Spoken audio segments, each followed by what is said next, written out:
يا راغبا في كل علم نافع. ينمو العلم ويتقدم بتقنياته ومجالاته، ومعه نطور أدواتنا في تقديم العلم الشرعي. أكاديمية زاد أكاديمية ينبوعها صاف ليروي غلة الظمآن، والسنة الغراء شارحة له، فهما لنا من ربنا وحيان. بشرى لنا زاد أكاديمية للعلم كالأزهار في البستان.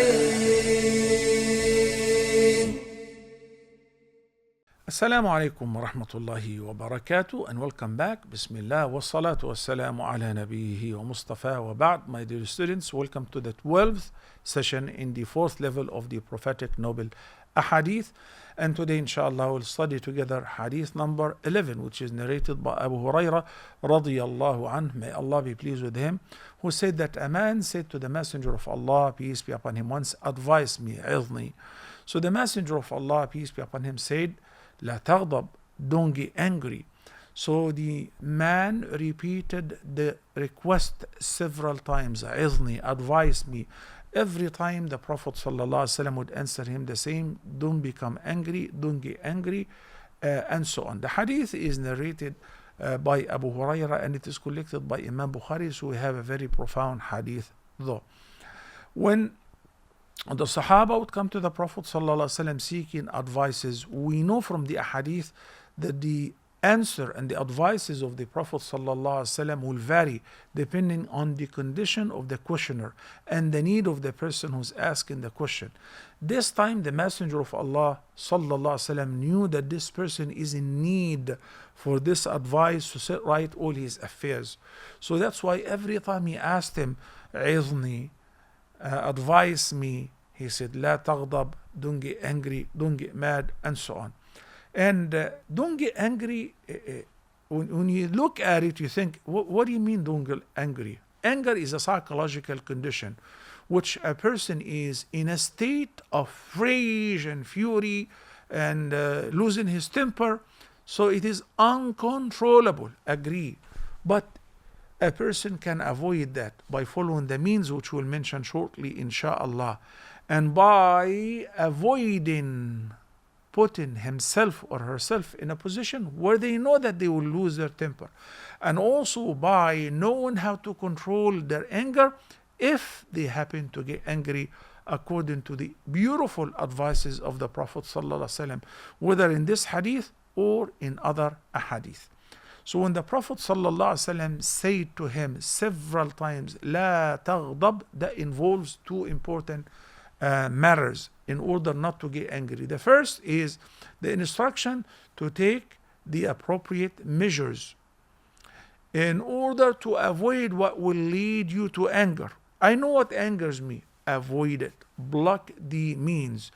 Try to equip yourself with the beautiful traits of being patient, forbearing, by remembering the word of Allah the Almighty, which He promised those who will be patient.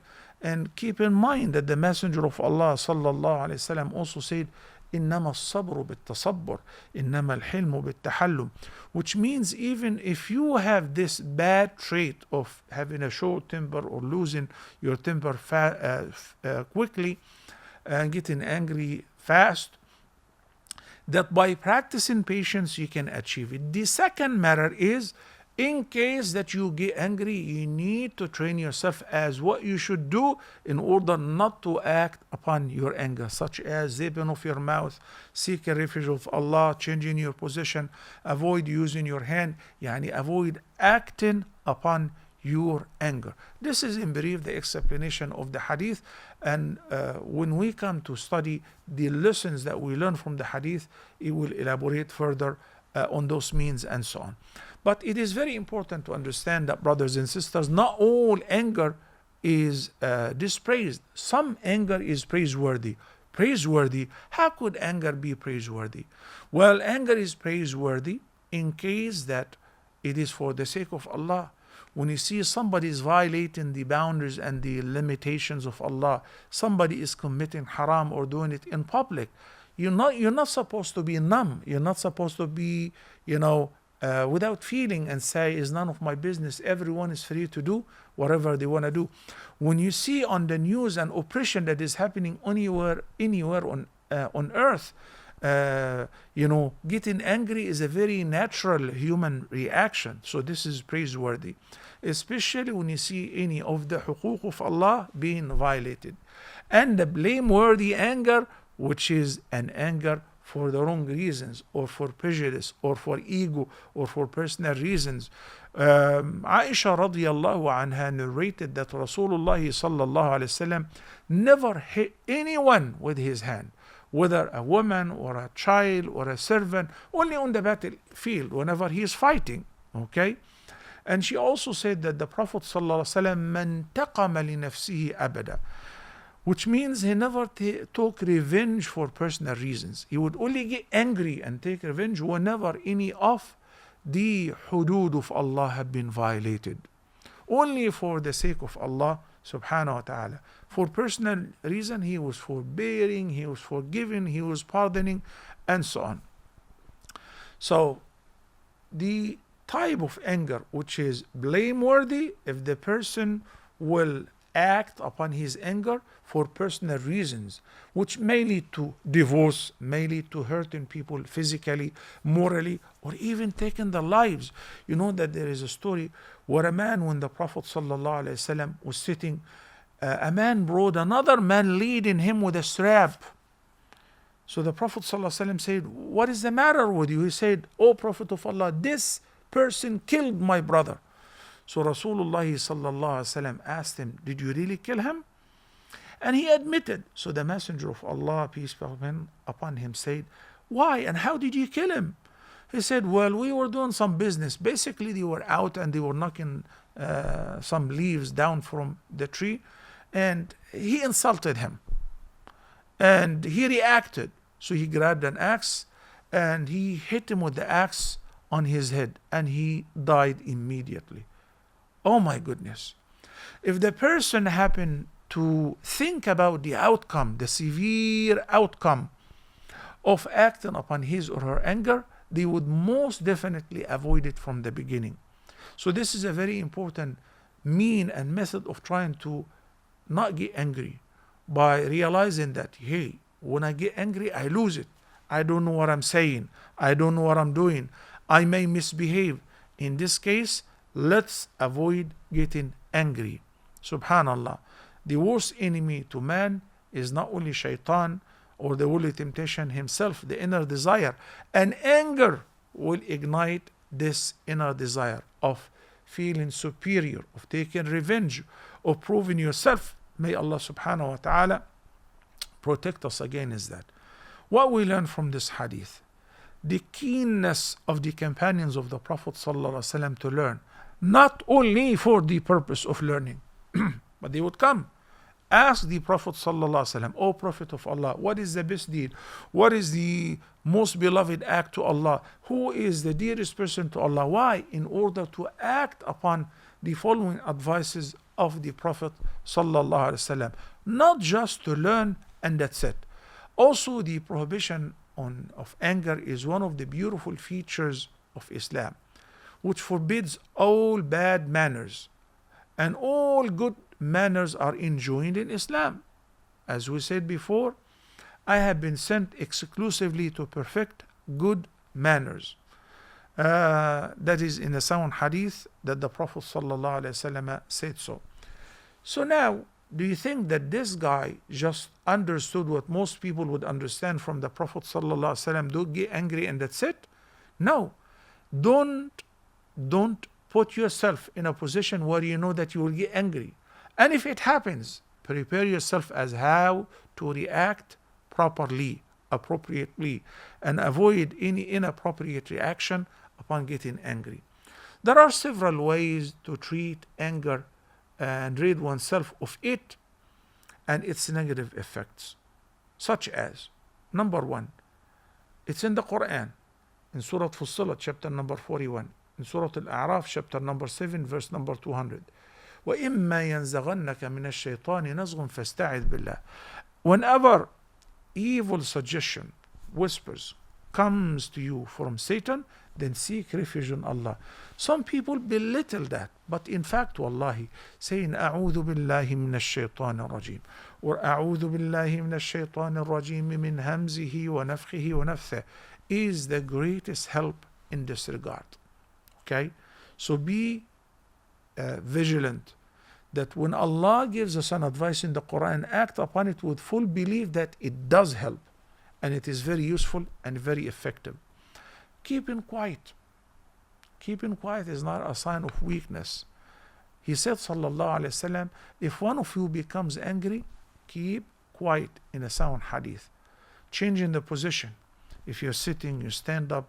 If you're in the room, go to the hallway, go leave, go outside, come back later when your wife calms down. And when you calm down, because as long as you're both angry and confronting each other, and she says, if you're a man, divorce me. Some people will not only divorce their wives, they would even slap her or even take their lives because they're aggravated. What happens if you leave momentarily? If you leave immediately and come back later, things will calm down and will cool off, and we would have avoided a lot of danger by the grace of Allah. The Messenger of Allah sallallahu alaihi wasallam said, if one of you becomes angry or gets mad, let him, if he is standing, to sit down, and if he's sitting, let him stand up, and if he is sitting, recline. If his anger continues, then the person should actually change their position. Leave. You made isti'adah, you made wudu, because wudu is from water and nothing puts out fire, which shaitan is created from, better than water. Okay, and you're still angry, leave for now. He can come back later. As also the Prophet sallallahu alaihi wasallam said, don't get angry, do not act upon your anger, remembering the reward which Allah subhanahu wa ta'ala has prepared for those who have the ability to get angry and act upon their anger, but they suppress their anger. In a beautiful verse, or verses actually, in Surah Al-Imran, chapter number 3, the two consecutive verses, 133 and 134. When Allah the Almighty said, be quick you all together towards forgiveness from your Lord, and gardens as wide as the heavens and the earth. وَسَارِعُوا إِلَى مَغْفِرَةٍ مِّن رَبِّكُمْ وَجَنَّةٍ عَرْضُهَا السَّمَاوَاتُ وَالْأَرْضُ أُعِدَّتْ لِلْمُتَّقِينَ. Who will be eligible for such heaven? Among their traits, وَالْكَاظِمِينَ الْغَيْظَ وَالْعَافِينَ عَنِ النَّاسِ, and those who suppress their anger and those who pardon people. And Allah loves the good doers. May Allah make us among them. Remembering also the virtue of forbearance and forgiving others while being capable to take revenge. In Surah Al-Shura, Allah subhanahu wa ta'ala said in verse number 37, the meaning of this verse is, and those who avoid the major sins and immoralities, and when they get angry, they pardon and forgive. Finally, brothers and sisters, recognizing the standard of true strength. And Nabi sallallahu alayhi wasallam said, لَيْسَ الشَّدِيدُ بِالسُّرْعَةِ. Some people think that if I prove myself immediately, then people would think I'm strong. No. The true strength is to control yourself at the time of anger and not to act upon it. It is not by overcoming people, by beating them or wrestling against others. Rather, if you're capable to control yourself and not act upon your anger, that's a sign of being a strong man. May Allah guide us toward His best. Until next time, Assalamu alaikum wa rahmatullahi wa barakatuh. يا راغبا في كل علم نافع ينمو العلم ويتقدم بتقنياته ومجالاته، ومعه نطور أدواتنا في تقديم العلم الشرعي. أكاديمية زاد أكاديمية ينبوعها صاف ليروي غلة الظمآن، والسنة الغراء شارحة له، فهما لنا من ربنا وحيان. بشرى لنا زاد أكاديمية للعلم كالأزهار في البستان.